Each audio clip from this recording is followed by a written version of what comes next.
ধুবুৰীত কেইবাটাও বিস্ফোৰক মন্তব্য এবাৰ এআইএডিএফ প্ৰধান বদৰুদ্দিন আজমলৰ ইডি আৰু চিবিআইৰ ভয়ত ইজনৰ পিছত সিজনে কংগ্ৰেছ এৰিছে বা ইণ্ডিয়া এৰিছে।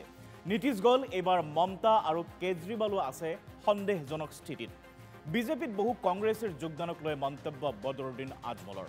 অসমৰ আৰু বহু কংগ্ৰেছী যাব বিজেপিলৈ অনাগত দিনকেইটাত, এই কথাও আজমলে স্পষ্টকৈ কৈছে। আৰু নাম নোলোৱাকৈ ধুবুৰীৰ সম্ভাৱ্য প্ৰাৰ্থী ৰকিবুল হুছেইনো বিজেপিলৈ যাব বুলি ইংগিত দিলে বদৰুদ্দিন আজমলে। ৰকিবুল মোৰ সৰু ভাই, ধুবুৰীত নিৰ্বাচন খেলিলে আমি ছেটিং কৰি ল'ম বুলিও ক'লে বদৰুদ্দিন আজমলে।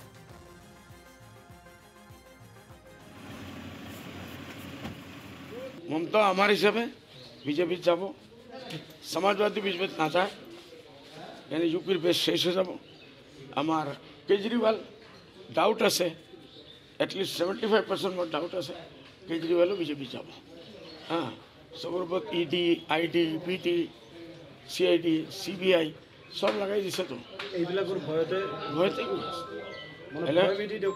নীতিশ কুমাৰ কৈছে কংগ্ৰেছৰ কি কয় এটা এক নাই এটা, সেইটোৰ কাৰণে কৈছে।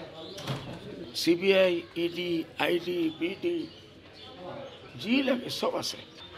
কংগ্ৰেছৰ ভিতৰত কিছু আছে নেকি? এই যে ডাঙৰ ডাঙৰ নাম ওলাই আছে ধুবুৰীত খেলিব, এইসকলে ইলেকশ্যনৰ আগে সব বিজেপিত যাব। এতিয়া মই নাম নকওঁ, কিয় ক'ব লাগে? এতিয়াতো ফেচলাটো হোৱা নাই। টেণ্টেটিভ এটা লিষ্ট ওলাইছে। হা, ৰকিবুল হাছান সাহেব যদি আছে, মোৰ ভাতৃ হয়, তাৰ আব্বা মোৰ চাচা আছিল, তাৰ মা মই সদায় চাচি চাচি বুলি কৈছোঁ। একেলগে আমি খাইছোঁ, বহিছোঁ, ৰমজান মাছো ইফতাৰ কৰিছোঁ। হা, ৰকিবুল হাছান সাহেব আহিলে আমাৰ কাৰণে ভালেই হ'ব। দুইজন ভাতৃ বহি আমি আণ্ডাৰষ্টেণ্ডিং এটা ছেটিং কৰি লওঁ। ই হাৰি যাব।